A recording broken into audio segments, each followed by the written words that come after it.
What's going on, guys? Welcome back to the channel. Today we're back with another educational video, and in this one today, this citizen has pulled up to a gas station to simply rest and read his book because it's raining outside, and he is on public property.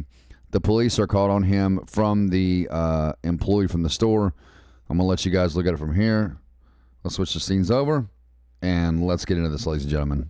John Cho was traveling from New York to Georgia when a rainstorm hit, and he decided to pull over and rest in a Murphy's gas station in Athens, He's Georgia. on public property. A gas station employee who noticed the vehicle in the parking lot for over an hour called emergency services to have a welfare check done on whoever might be in the vehicle. Athens, Georgia police arrived and found John Cho taking a break from his drive, reading a book in the back seat of his car. His welfare was fine, and it could have and should have ended right there, but it didn't. I'm just stopping for the. Just stopping. Is that okay? Yeah, there's people that are concerned because you've been out here for a couple hours. They want to make sure you're okay. Okay. You got some ID on you? The officer tells John that he's simply there to make sure that John is all right, and then immediately asks if he has ID, because the only way to tell if someone is okay or not is by seeing their ID. By the way, this is a video that was put up. I don't know who the original creator of this video is, but this is a James Freeman video. Yeah, I do, but I can move if you want. You don't. I'm not saying you have to. I'm just resting. I know. I'm not accusing you of anything. They want us to check on you. I just want to know who I'm talking to. That's all. John Cho agrees to move if he needs to, but Officer John LaValle lets him know, no, you're not doing anything wrong at all, but I need to see your ID. I'm just passing through, so. Okay. I need your ID. Did I commit a crime? You're loitering. So that's James Freeman talking in the background, If I'm guys. trespassing. Yes, you are, because you've been here for hours. Or doing the I need your ID, commentary. sir. I don't want to confuse anybody. Are you gonna arrest me? Do I need? Do I need to? I don't know. I didn't. Okay. You I don't- need to identify yourself. Please provide me your identification. He doesn't need to identify himself. He's sitting here on public property. He's parked at a gas station because it's raining. He's sitting there reading his book. He's not done anything wrong. The only issue is that the store clerk called the police on him, saying that he's been sitting out here for more than an hour or something like that. But he don't need to identify himself. He's done nothing wrong. Now, if he committed a crime, that'd be different. But he's not doing anything wrong. He's simply sitting there resting. So the cop is out of line. Officer, if I committed a crime, Yes, it's called trespassing and loitering. That's a crime. But again, he's not been trespassed yet. Nobody, the store clerk has not said, I want him gone, I want him barred, I want him trespassed. Nobody has said that yet. So I don't believe I've been trespassed. Okay. It doesn't matter what you believe. You need to provide your ID. All I was doing, officer, was reading a book. I need your ID. I mean, you're gonna arrest me because If you don't provide your ID, I will. just for parking my car? For trespassing and loitering. You've been here for hours. That's not normal behavior. I just. It's not normal behavior. I need your ID. I don't know what you mean by normal behavior. Is that No, people don't park in gas stations for hours. They come get gas and they leave. They come to the store, grab something and leave. You've been here for hours. I need your ID. I've actually been doing this for. Give me your ID or you're going to be detained. You're gonna arrest me. Potentially, yes. I'm trying to provide you an reading a book opportunity. in my No, car? I already explained to you why we're here. Provide your ID. Sir, I didn't do anything wrong. I don't. Provide your ID. I'm not required to. Provide Yes, you are when we're investigating a complaint. No, you're not, sir. Can Yes, I talk to we you, are. Sergeant? Yeah, sure. Okay. I'm gonna 41. get out of the car. Okay. After John refuses to give his ID, the Athens, Georgia police officer goes inside of the store to try to solicit a trespass. Morning. I don't know. He's being difficult. Do you want to bar him? Good morning, huh? all right, now see, now the cops walk in the store trying to get him trespassed or barred. He's walking there looking for a reason to get this guy knocked off the property. He's not even from here. He's from New York. So I don't know what he's got going on. I mean, I wasn't even gonna call him, but it's like every weekend, this is something that's happening to me. Yeah, like happened every last weekend. The weekend Yeah, after. last I remember Saturday, that. Okay. guy was sitting on pump 7 for about an hour. Yeah, no, that's not normal behavior. I agree. Different. He looks like he just got up out of bed with his hair like that. Have a good I day. mean, it I'll be was back at pouring 12. down raining, so I was like, maybe they just needed to pull over, but hell, come in and say something. We open at 6 a.m. I don't know what the hell you doing. Yeah. No, I get it. That's you tucked in the corner. It's like that's how things. I get it. Do you want to bar him, or do you want? What do you want to do? I mean, You can. It's up to you.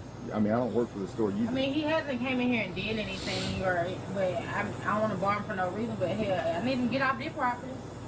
Okay. Go somewhere. See, she should have stuck to that. She should have just said, no, I don't want to bar him. He's not doing anything wrong. Really, she shouldn't even call the police to begin with. If he's just sitting out there in his car and he's not doing anything wrong and he's just sitting there reading a book and resting because he's obviously traveled a long way from New York, then they should just leave him alone.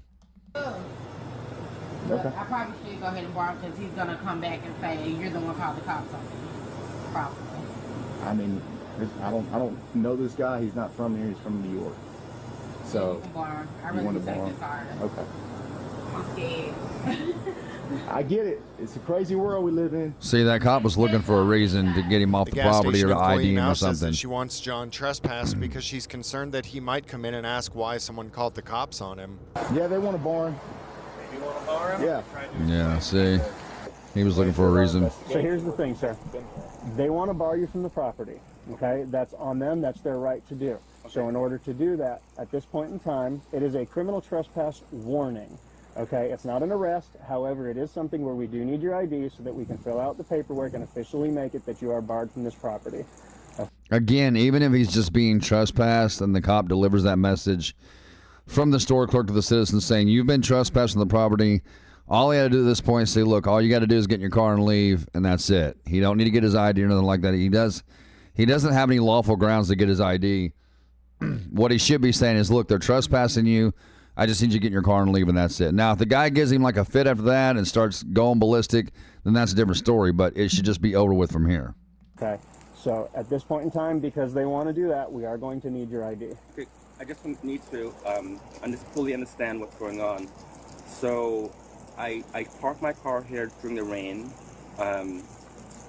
They called you, I don't know exactly when, but when you guys arrived, you asked for my ID. Mm-hmm. I refused to give my ID because I didn't believe I did anything wrong.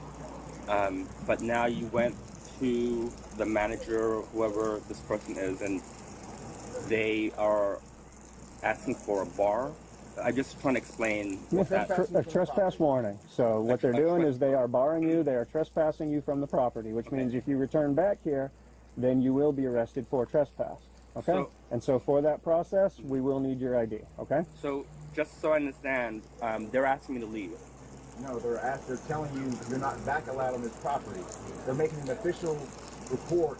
Which is ridiculous. That you're not allowed on this property. Okay, I haven't been here before. It doesn't matter. I'm just sir. trying to No, understand. you Okay. keep on trying to. You say you keep trying to understand, but we're explaining to you the process. You just keep Yeah. on Okay? going and start So talking. and you keep going back to the point that we've already explained. All right? So here's the thing. We get your ID, we put it in the system, we trespass you from the property, you're on your way, you're never going to return here again, so it's not going to be a problem for you. But John doesn't want to give his ID. He doesn't want to be in their system, and legally and lawfully, he doesn't have to. Right. He does have to leave the property, which he has no problem with, but he doesn't want to give his ID. So the Athens, Georgia police arrest him. According to Georgia statutes, John Cho was neither trespassing nor loitering, so the police charge him with obstruction for refusing to give his ID. Now that statute doesn't fit either, but that didn't stop a prosecutor from prosecuting John. All right, we're gonna go to jail. All right, put your hands on your back, please. Thank you. 95, 95. Well,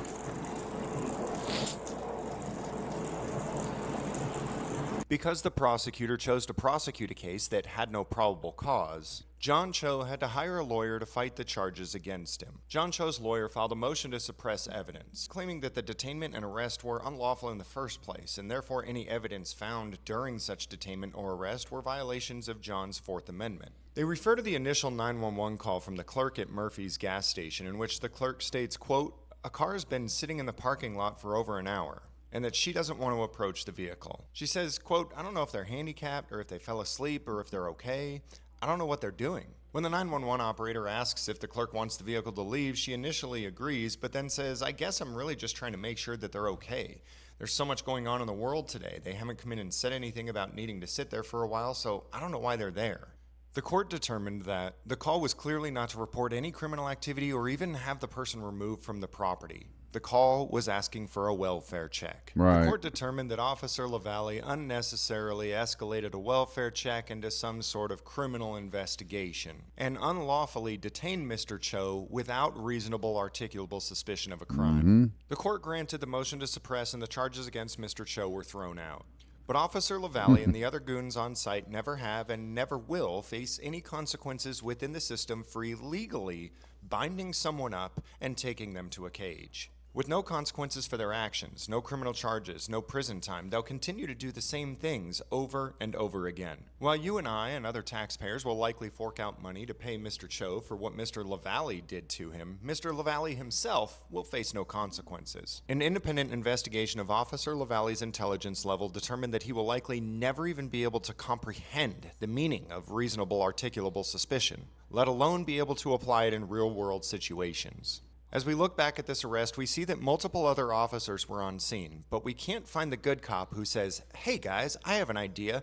Let's not violate Mr. Cho's rights." I keep hearing that 99% of cops are good cops, so I'm sure it's just a fluke that on this particular scene, not a single one of those good cops showed up. So, and that's it, guys. That's the end of the video. But that's the problem, is that these cops get their pride hurt.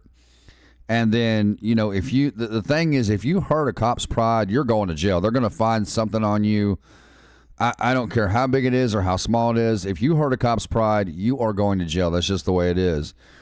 And like James said, the thing with this is that these cops don't ever have to suffer any consequences or any accountability. And that's where I think the qualified immunity is a problem too. With that said, ladies and gentlemen, that's going to do it. I appreciate y'all tuning into the video. Like, subscribe, share the video. Have an amazing day, guys, out there. God bless you all. Stay safe. And I will see you all in the next video.